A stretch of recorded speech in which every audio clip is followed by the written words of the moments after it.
Hello dear students, good morning all of you. કેમ છો બધા? મજામાં? ચાલો, લાસ્ટ લેક્ચરમાં આપણે ટેમ્પરેચર, થર્મોમેટ્રી, હીટ, બરોબર આ બધી વસ્તુ વિશે વાત કરી હતી. ચાલો, આજે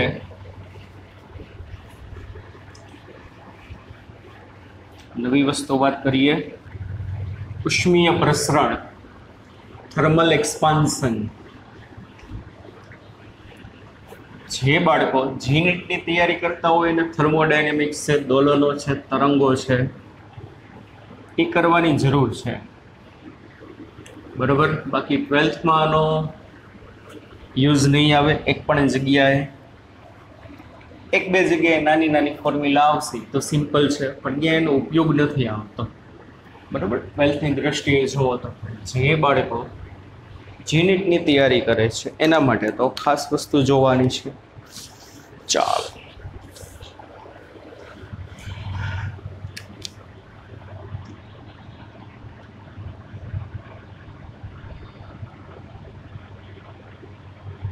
થર્મલ એક્સપાન્શન ગુજરાતીમાં બોલે તો ઉષ્મીય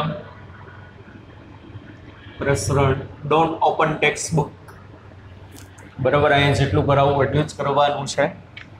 ચાલો, થર્મલ એક્સપાન્શન, ઉષ્મીય પ્રસરણમાં કોઈ પદાર્થને તમે હીટ આપો એટલે એનું ટેમ્પરેચર વધશે.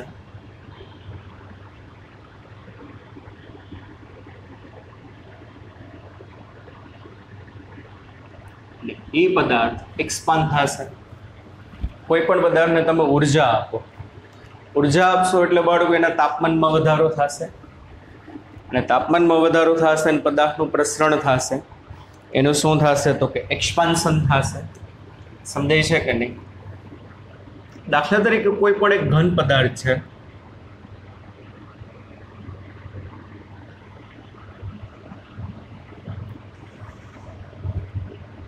એના 4 અણુઓ છે. આપણે ખબર છે, કેમેસ્ટ્રીમાં પણ આવી ગયું હશે. આ અણુઓ વચ્ચે આંતરાણવીય બળ લાગતું હશે, અને આંતરાણવીય બળને કારણે આ બધા અણુઓ પોતપોતાના મધ્યમાન સ્થાનની આજુબાજુ ઝુમ ઝુમ ઝુમ ઝુમ ઝુમ ઝુમ બાળકો શું કરતા હશે? દોલનો કરતા હશે.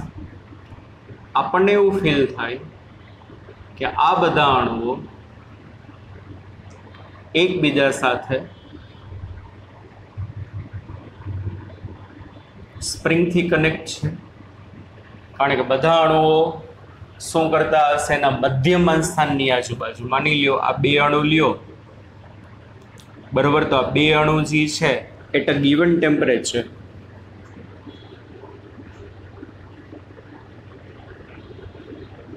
આપેલા તાપમાન પોતપોતાના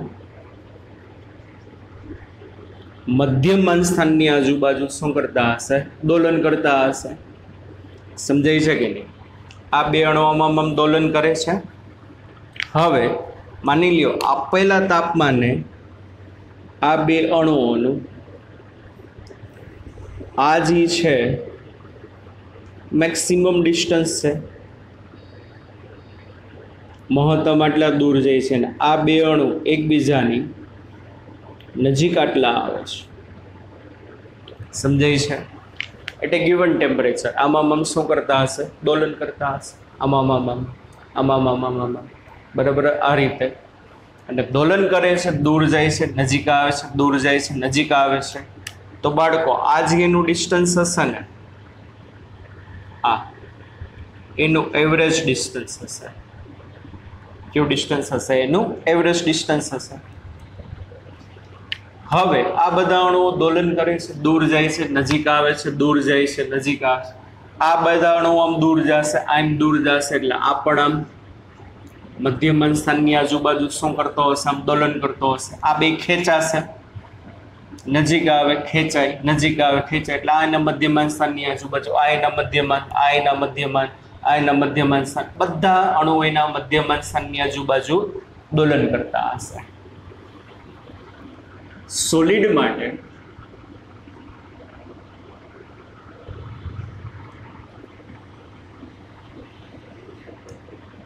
ઉર્જા એનર્જી વર્સિસ આર,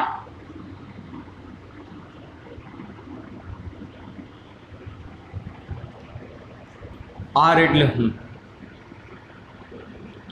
આંતર આણ્વીય અંતર.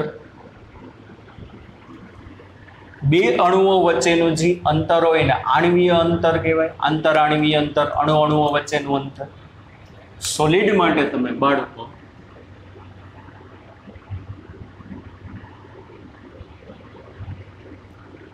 એનર્જી વર્સિસ આર એટલે કે આંતરાણવીય અંતર, ઇન્ટરમોલિક્યુલર ડિસ્ટન્સ નો તમે ગ્રાફ જોવો ને, આપણે યાદ રાખવાનું છે તો આ રીતનું છે.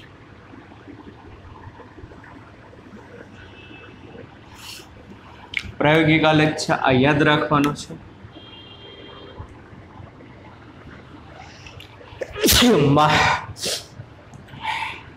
આ પોઈન્ટ જોશો ને બાળકો, આ તો આ પોઈન્ટ આલેખનો નીચામાં નીચું બિંદુ છે. તો આ છે ને એ મિનિમમ છે, અને એ મિનિમમ બે અણુઓ વચ્ચેનું જે અંતર હશે ને બાળકો એને કહેવાય R0.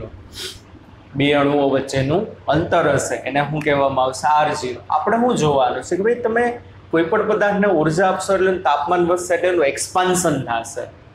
કેવી રીતે એક્સપાન્શન થશે જોવો જોઈએ. એટ એ ગિવન ટેમ્પરેચર, જ્યારે કોઈ પણ પદાર્થના તાપમાનમાં કંઈ ફેરફાર ના થતો હોય, કોઈ પણ બોડી એવું ટ્રાય કરે કે એની ઉર્જા લઘુત્તમ રહે. જો લઘુત્તમ એનર્જી છે, પદાર્થના પરિમાણમાં વધારો નથી થતો કે પદાર્થના પરિમાણમાં ઘટાડો નથી થતો, ત્યારે બોડીની એનર્જી લઘુત્તમ હશે. મિનિમમ એનર્જી હશે. મિનિમમ એનર્જી એ બે અણુ વચ્ચેનું જે અંતર હશે એ બે અણુ વચ્ચેનું અંતર R0 હશે. અને R0 એટલે એવરેજ ડિસ્ટન્સ કહેવાશે. હવે આપણે સમજવું છે કે એક્સપાન્શન કેવી રીતે થાય, તાપમાન વધે તો જુઓ બાળકો, તાપમાન વધશે ને એટલે આ જે એવરેજ ડિસ્ટન્સ હતું બે અણુ વચ્ચેનું, એવરેજ ડિસ્ટન્સમાં વધારો થાય. અને એવરેજ ડિસ્ટન્સમાં વધારો થશે અને પરિણામી પદાર્થનું શું થયું કહેવાશે? એક્સપાન્શન થયું કહેવાશે. હાવ? જો કોઈ પણ પદાર્થને તમે ઉર્જા આપો છો તો આ પણ તો લઘુત્તમ ઉર્જા છે. હા કે ના? સમજાય છે કે નહીં? તો એનર્જી આપશો તો જો આ બાજુ એનર્જી વધી છે, આ બાજુ પણ એનર્જી વધી છે. સપોઝ બાળકો આ છે -10, હવે તમે એને એનર્જી આપી તો સપોઝ એની એનર્જી થઈ -5, ઉર્જા વધી કહેવાય. પણ -5 તમે જોશો ને તો બાળકો આલેખ ઉપરના તમને બે બિંદુ મળશે.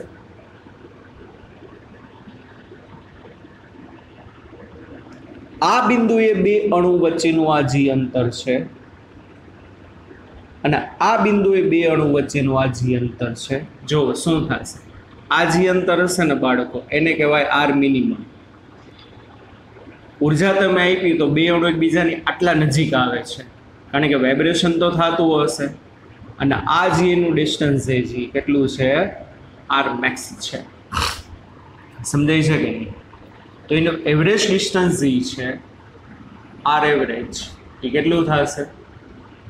R mini plus R max by 2. સમજાય છે કે નહીં? હજી જો તમે એની એનર્જી વધારશો ને તો જો બાળકો હજી તમે એની એનર્જી વધારો ને તો શું થાય છે જોવો જોઈએ. આ R મિની અને આવડું R મેક્સ, આ ટર્મ વધી ગઈ, અને આ ટર્મ વધી ગઈ મતલબ બે અણુ વચ્ચેનું એવરેજ અંતર વધી ગયું. તો R એવરેજ ડિસ્ટન્સ છે ગ્રેટર દેન શું હશે? R0 હશે.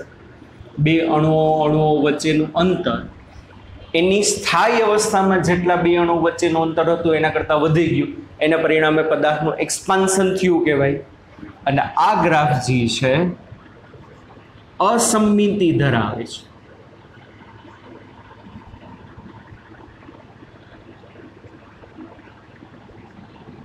કેવો ગ્રાફ છે બાળકો? અસમિતિ ધરાવતો ગ્રાફ છે. આ ગ્રાફ સમમિતિ ધરાવતો નથી. સમમિતિ મતલબ શું?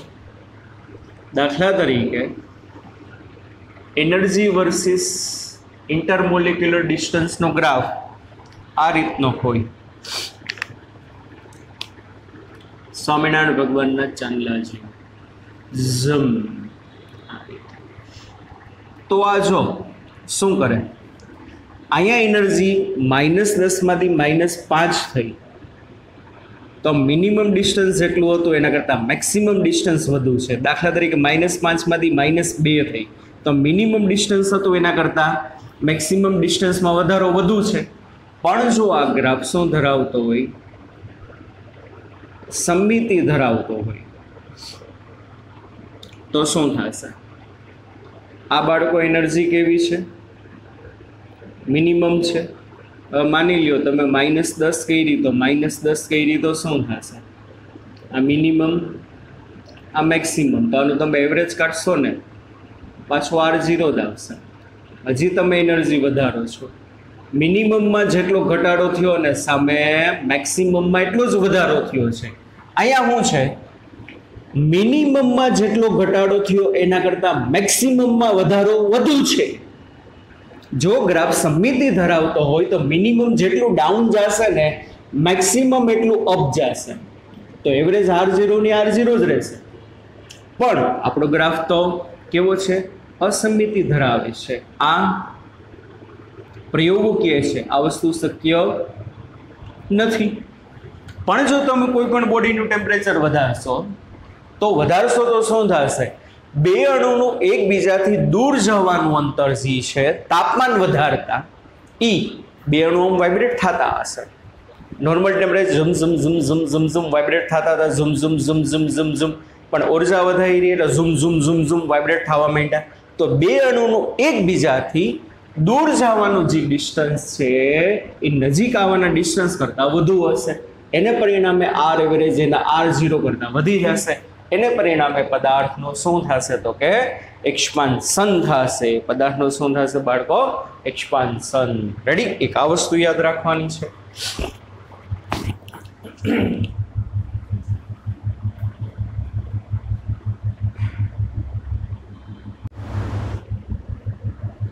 ચાલો આગળ. ઉષ્મીય પ્રસરણમાં એનો પહેલો પ્રકાર આપણે જોઈએ. થર્મલ એક્સપાન્શનમાં પહેલો ટાઈપ આપણે જોઈએ લિનિયર એક્સપાન્શન, રેખીય પ્રસરણ.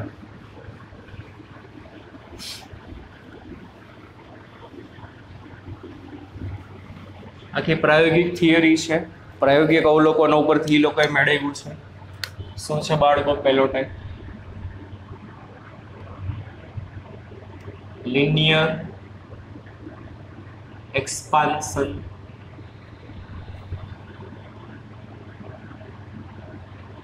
રેખીય પ્રસરણ. દાખલા તરીકે રેખીય પ્રસરણ બાળકો એટલું યાદ રાખજો, વન ડાયમેન્શનલ વસ્તુ માટે લાગુ પડશે. દાખલા તરીકે આ કોઈ એક સળિયો છે, એની લંબાઈ L છે અને તાપમાન T છે. કોઈક સળિયો છે, એ લંબાઈ L છે અને તાપમાન T છે. સળિયો AB. હવે જે સળિયો AB હતો એના તાપમાનમાં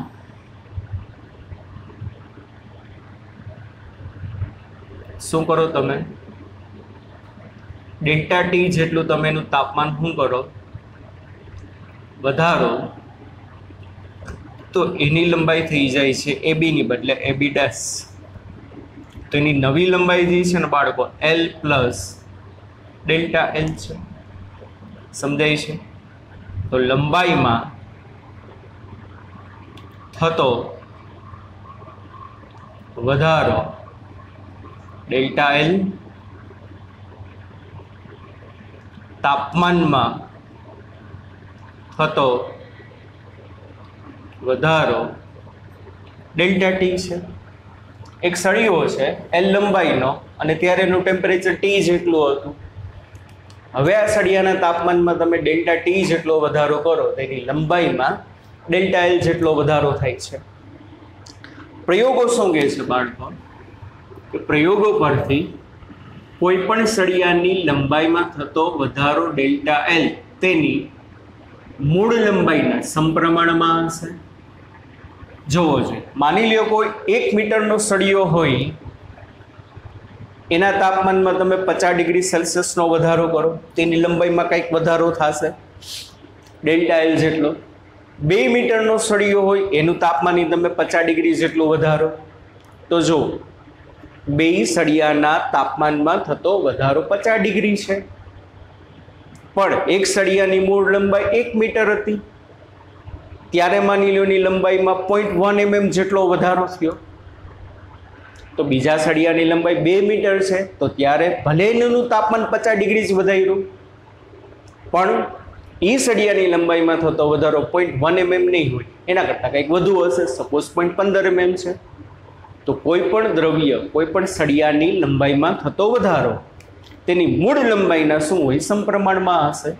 બરોબર. માની લ્યો કોઈ મેં તમને કીધું કે ભાઈ આ 1 મીટર લાંબો સળિયો હતો, હવે 1 મીટર લાંબા સળિયાનું તાપમાન તમે 50 ડિગ્રી વધારો છો, ત્યારે એની લંબાઈ 1 mm જેટલી વધે છે, સપોઝ 0.1 mm જેટલી.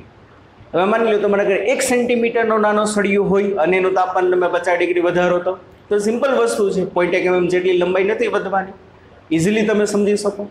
તો જેમ લંબાઈ વધુ ને એમ તાપમાનના વધારા સાથેનો લંબાઈનો વધારો વધુ, જેમ એની મૂળ લંબાઈ ઓછી ને એમ એના તાપમાનના વધારા સાથે એની લંબાઈનો વધારો કેવો હશે? ઓછો હશે. તો કોઈ પણ સળિયાની લંબાઈમાં થતો વધારો તેની મૂળ લંબાઈના સમપ્રમાણમાં હશે. અને second thing is that delta L is proportional to delta T, કે લંબાઈમાં થતો વધારો અને તાપમાનના વધારાના સમપ્રમાણમાં હશે.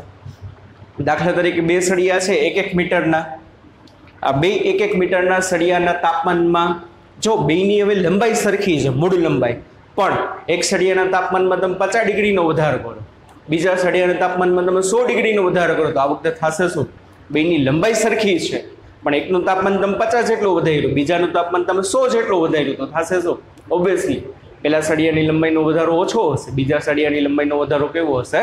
વધુ હશે. એટલે કોઈ પણ સળિયાની લંબાઈમાં થતો ફેરફાર તેની મૂળ લંબાઈના સમપ્રમાણમાં અને તાપમાનમાં થતા ફેરફારના સમપ્રમાણમાં હોય. That's why delta L is proportional to L delta T. સમપ્રમાણતાની નિશાની દૂર કરો એટલે કે એક અચળાંક મૂકવો પડે, અચળાંકમાં આપણે આલ્ફા જ મૂકીએ છીએ, આલ્ફા એલ ડેલ્ટા ટી. આલ્ફાને કોએફિશિયન્ટ of linear expansion, બરોબર, ગુજરાતીમાં બોલો તો રેખીય પ્રસરણાંક. શું કહેવામાં આવે બાળકો? આલ્ફાને રેખીય પ્રસરણાંક કહેવામાં આવે છે. શું કહેવામાં આવે? રેખીય પ્રસરણાંક. હા કે ના? સમજાય છે કે નહીં? અને આ જે રેખીય પ્રસરણાંક જે છે એ દ્રવ્યની જાત ઉપર અને પદાર્થના તાપમાન પર, બે વસ્તુ ઉપર શું કરે છે? તો કે આધાર રાખે છે. બરોબર. રેખીય પ્રસરણાંક, કોએફિશિયન્ટ ઓફ લિનિયર એક્સપાન્શન. સૂત્ર શું આવ્યું? કોઈ પણ સળિયાની લંબાઈમાં થતો વધારો delta L is equal to alpha L delta T. સમજાય છે કે નહીં? ફીલ કરો તમે વસ્તુને, આલ્ફાને. આલ્ફા બરાબર શું થશે બાળકો? ડેલ્ટા એલના છેદમાં એલ ડેલ્ટા ટી થાય કે નહીં? આલ્ફાને તમે કરતા બનાવશો તો આલ્ફા બરાબર ડેલ્ટા એલના છેદમાં એલ ડેલ્ટા ટી. આનો તમે એકમ બનાવો, ડેલ્ટા એલના છેદમાં લંબાઈ કેન્સલ, ડિગ્રી સેલ્સિયસ ઇન્વર્સ અથવા તો શું આવશે? કેલ્વિન ઇન્વર્સ આવશે આલ્ફાનો એકમ. બરાબર. એસઆઈ એકમ કેલ્વિન ઇન્વર્સ. જો એલ બરાબર 1 મીટર હોય, ડેલ્ટા ટી બરાબર 1 કેલ્વિન હોય, તો अल्फा बराबर શું થાય બાળકો? Delta L. સમજો વસ્તુ, બેઝિક વસ્તુ સમજો તમે. તો આનો મતલબ શું? એકમ ડેફિનેશન બનાવી આલ્ફાની આપણે, છેદમાં છે ને એકમ લેવાનું. એકમ લંબાઈ ધરાવતા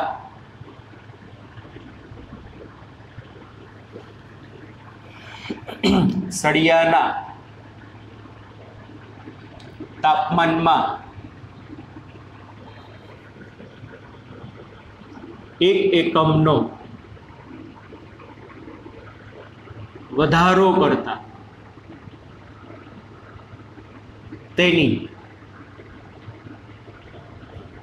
લંબાઈમાં થતા ફેરફારને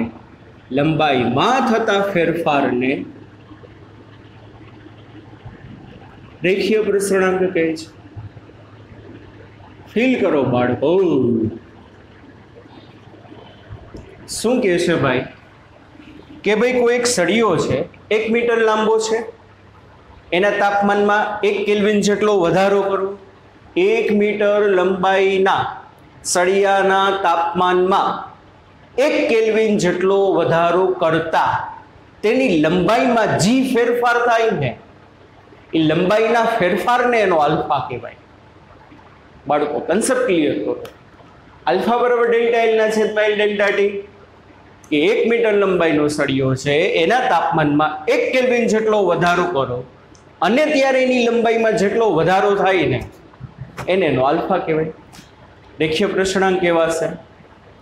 સ્ટીલ માટે જોશો ને બાળકો, તો સ્ટીલ માટે છે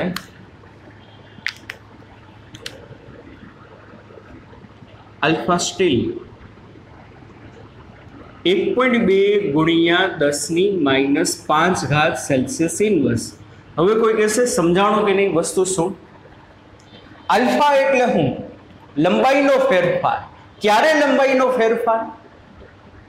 1 મીટર લંબાઈનો સળિયો હોય એનો તાપમાન તમે 1 કેલ્વિન જેટલો વધારો અને જેટલી લંબાઈ વધી હોય ને એનો આલ્ફા કહેવાય. તો આનો મતલબ તમે કોઈ સમજાવી શકશો? Alpha steel 1.2 × 10⁻5 degree Celsius. 1 metre સ્ટીલનો સળિયો હોય ત્યારે તમે એનું તાપમાન 1 કેલ્વિન જેટલું વધારશો ને તો એનો આલ્ફા આટલો છે. પણ alpha is equal to delta L. કે નથી સમજાતું બાળકો? માની લો સ્ટીલનો સળિયો છે, એની લંબાઈ 1 મીટર છે, આનું તાપમાન મેં 1 કેલ્વિન જેટલું વધાર્યું. કેટલું વધારું છું? 1 કેલ્વિન અથવા 1 સેલ્સિયસ જેટલું. ઓકે, બે સરખું? હા સરખું. કાલના લેક્ચરમાં જ કીધું હતું કેલ્વિનમાં થતો ફેરફાર લ્યો કે સેલ્સિયસમાં થતો ફેરફાર લ્યો, બે કેવા સરખા જ હશે? હા કે ના? સમજાઈ શકે નહીં? તો 1 મીટર લંબાઈનો સ્ટીલનો સળિયો છે, એના તાપમાનમાં 1 કેલ્વિન જેટલો ફેરફાર કરું છું, તો એની લંબાઈમાં જે થતો ફેરફાર હશે એનો આલ્ફા હશે. તો સ્ટીલ માટે આલ્ફા 1.2 ગુણ્યા 10⁻5 સેલ્સિયસ ઇન્વર્સ છે. એનો મતલબ શું? કે 1 મીટર લાંબો સ્ટીલનો સળિયો હોય અને તમે એનું તાપમાન 1 કેલ્વિન જેટલું વધારો ને તો એની લંબાઈમાં થતો વધારો આલ્ફા જેટલો, એટલે 1.2 ગુણ્યા 10⁻5 હશે. કોપર માટે બાળકો આ વસ્તુ છે 1.7 આલ્ફા કોપર 1.7 ગુણ્યા 10⁻5 સેલ્સિયસ ઇન્વર્સ છે. તો આનો મતલબ શું? 1 મીટર લંબાઈનો કોપરનો સળિયો હોય એના તાપમાનમાં બાળકો તમે 1 કેલ્વિન જેટલો વધારો કરો ને તો એની લંબાઈમાં થતો ફેરફાર આટલો હશે, પણ એનું શું કહેવાશે? આલ્ફા કહેવાશે. આ વસ્તુ ખબર પડી છે. સમજાણું તો પહેલી વસ્તુ લિનિયર એક્સપાન્શન. બરાબર? રેખીય પ્રસરણાંક શેની વિશે વાત કરી? રેખીય પ્રસરણાંક વિશે આપણે રેખીય પ્રસરણ વિશે વાત કરી.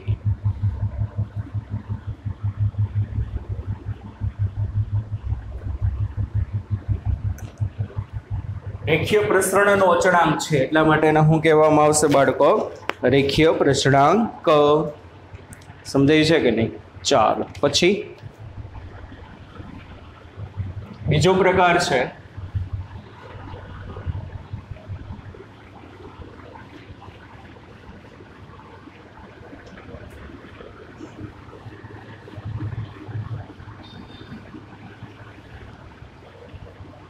કદ પ્રસરણ.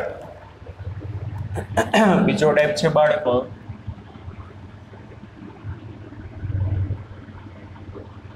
વોલ્યુમ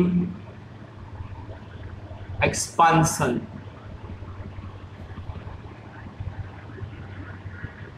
કદ પ્રસરણ. દાખલા તરીકે કોઈ અને આ વસ્તુ આવશે 3 ડાયમેન્શન બોડી માટે. દાખલા તરીકે આપણા પાસે એક સમઘન છે,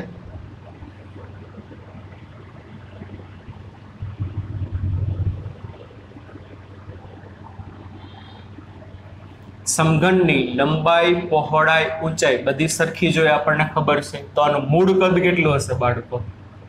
V બરાબર L3.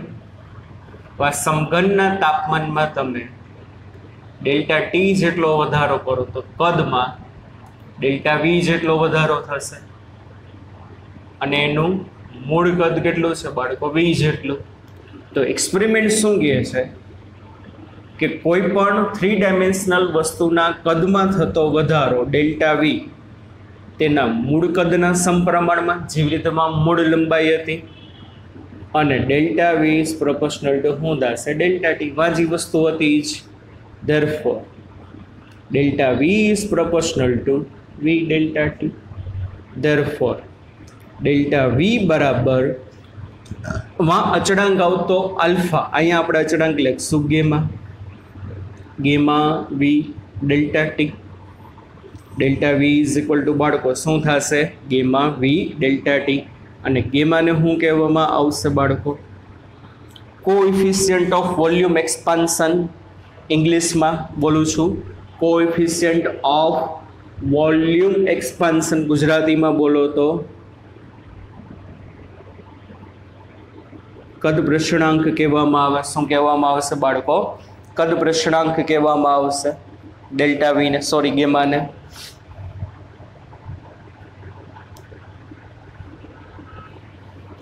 અને ગેમા જી છે તાપમાન પર આધાર રાખે. મોટા તાપમાન માટે અચળ હશે.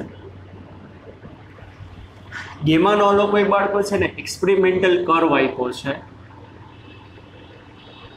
ટેક્સ્ટ બુકમાં, આ તમારે યાદ રાખવાનું, ગેમા વર્સિસ ટેમ્પરેચર. તો તમે જોશો ને બાળકો, આ રીતે સમજાય છે.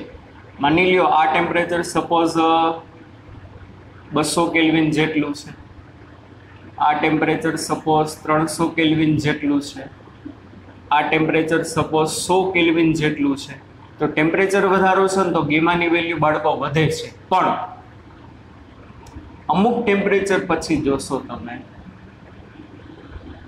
દાખલા તરીકે 500 કેલ્વિન પછી આ જી ગેમાનો ગ્રાફ જી છે કેવો થઈ જાય છે? અચળ. અને કોઈ પણ વસ્તુમાં બાળકો તમે અમુક મર્યાદા લગી તમે તાપમાન વધારો ને તો એની લંબાઈમાં વધારો થાય, તો એના કદમાં વધારો થાય. કારણ કે અમુક હદ કરતાં જો તમે એનું તાપમાન વધારશો તો પછી તો બીજા કેમિકલ ચેન્જીસ આવશે, મેલ્ટિંગ પોઈન્ટ ને બધું આવી જાય. સમજાય છે કે નહીં? કે નથી ખબર પડતી? અમુક હદ લગી બાળકો તમે તાપમાન વધારશો ને તો એની લંબાઈમાં કંઈક ફેરફાર થાય, તો એના કદમાં કંઈક ફેરફાર થાય. પણ અમુક હદ કરતાં જો તમે બાળકો ટેમ્પરેચર વધારશો ને પછી લંબાઈ બંબાઈ ના વધે, પછી ડાયરેક્ટ એનું મેલ્ટિંગ ચાલુ થઈ જાય. શું ચાલુ થઈ જાય? મેલ્ટિંગ ચાલુ થઈ જાય. એટલે ગેમા જી છે તાપમાન ઉપર આધાર રાખે, પણ મોટા તાપમાને પછી કેવું થઈ જાય છે? એપ્રોક્સિમેટ તમે 500 કેલ્વિન કરતાં જો તમે એનું ટેમ્પરેચર વધારશો ને તો પછી ગેમા છે કેવો થઈ જશે? અચળ. અને આમાંથી તમે ગેમાને ફીલ કરી શકો, જેવી રીતે આલ્ફાને ફીલ કર્યું તો એવી રીતે ગેમા ઇઝ ઇક્વલ ટુ બાળકો શું થશે?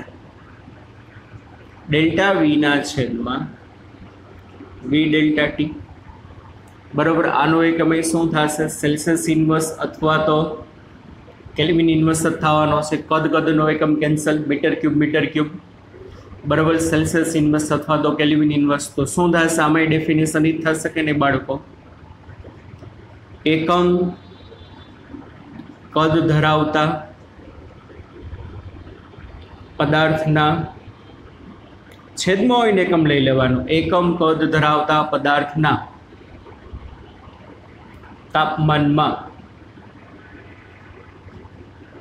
1 એકમ તાપમાનમાં 1 એકમ જેટલો વધારો કરતા તેના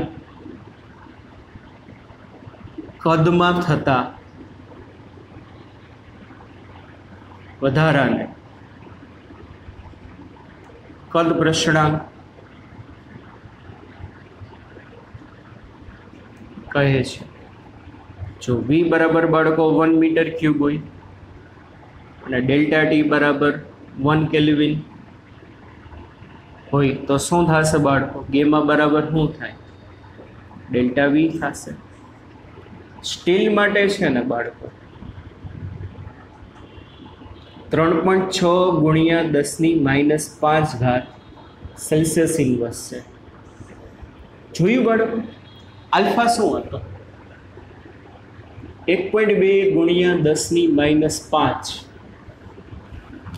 આના કરતાં 3 ગણું દેખાય છે કે નહીં? ઓલું 1.2 હતું, આ 3.6 છે. 1.2 ગુણ્યા 3 તમે કરશો એટલે 3.6 આવશે. ગેમા છે ને, ગેમમાં આલ્ફા કરતાં 3 ગણું હોય. કહેશો શા માટે?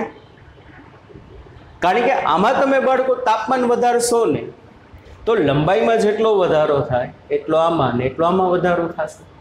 હા કે ના? સમજાય છે કે નહીં? તો ગેમાની વેલ્યુ છે બાળકો આલ્ફા કરતાં 3 ગણી હશે. ગેમાની જે વેલ્યુ છે બાળકો આલ્ફા કરતાં કેટલા ગણી હશે? તો કે 3 ગણી હશે. એટલે ગેમાની વેલ્યુ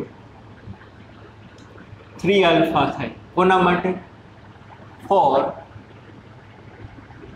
આઇસોટ્રોપિક મીડિયમ. એવું માધ્યમ કે જે માધ્યમનું તાપમાન વધારતા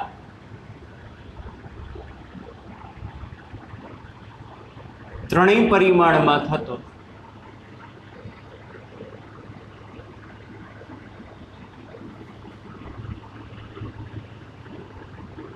વધારો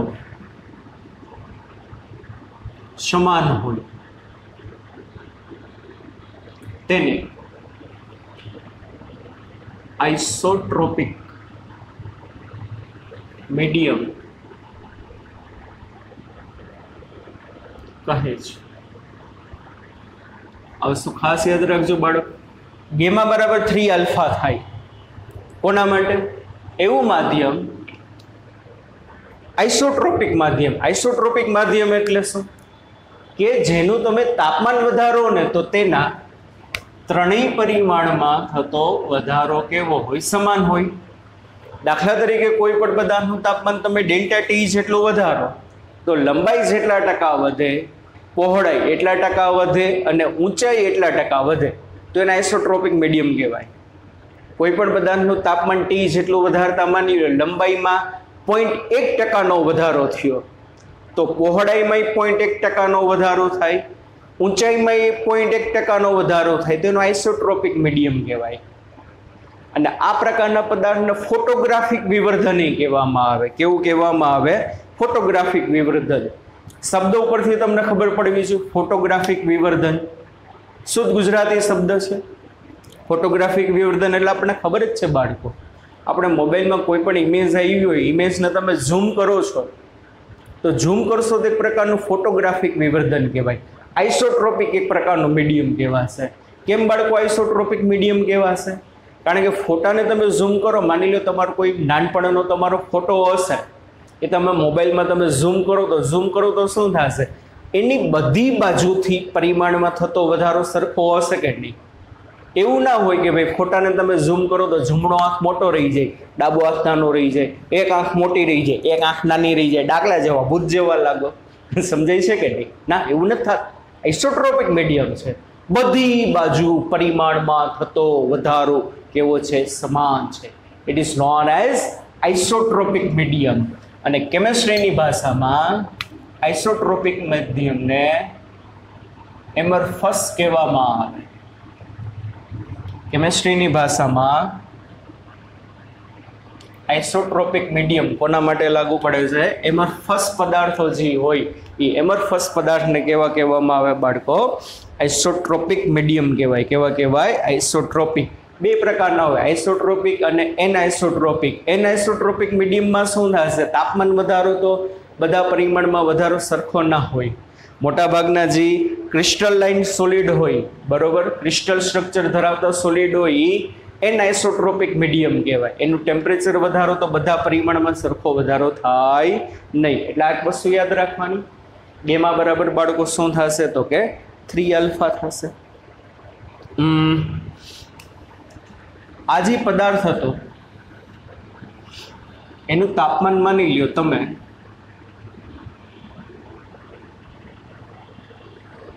આ જે પદાર્થ છે એનું વોલ્યુમ કેટલું છે? V બરાબર L³ છે. એના તાપમાનમાં તમે dt જેટલો વધારો કરો તો કદમાં કેટલો વધારો થાય? dV જેટલો. તાપમાન ડેલ્ટા T જેટલો વધારો તો કદ ડેલ્ટા V જેટલું વધે. તાપમાન dt જેટલું વધારો તો કદ dV જેટલું વધે. તો dV નું સૂત્ર અહીંયા ડેલ્ટા V આવતો તો અહીંયા શું આવશે? dV. dV બરાબર શું આવશે બાળકો? Gamma V dt. dV બરાબર બાળકો શું આવશે? Gamma V dt. ચાલો, કદમાં ચેન્જ થાય છે. એ કદમાં બાળકો ચેન્જ થાય છે કોને કારણે? તાપમાનને કારણે. તો અહીંયા હું લખું dV બાય dt. શું લખું અહીંયા હું? dV by dt. તો dV by dt is equal two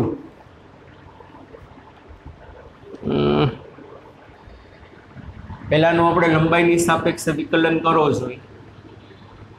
તો dV by dl is equal to d by dl L³. એટલે આ શું થાય? 3L². માટે dV ઇઝ ઇક્વલ ટુ બાળકો શું થશે? 3L² dl.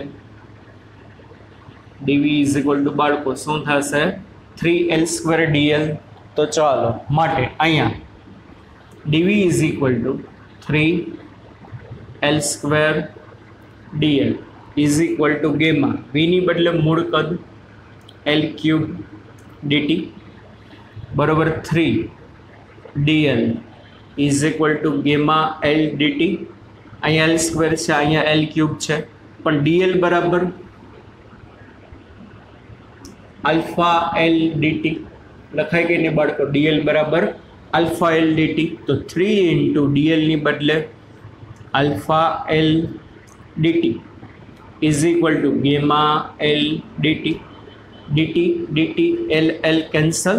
તો ગેમા ઇઝ ઇક્વલ ટુ બાળકો શું આવશે? 3 આલ્ફા. કદ પ્રસણાંક જે છે રેખીય પ્રસણાંક કરતા બાળકો કેટલા ગણું હશે? તો કે 3 ગણું હશે. બરોબર, આ બે સૂત્ર જોયા.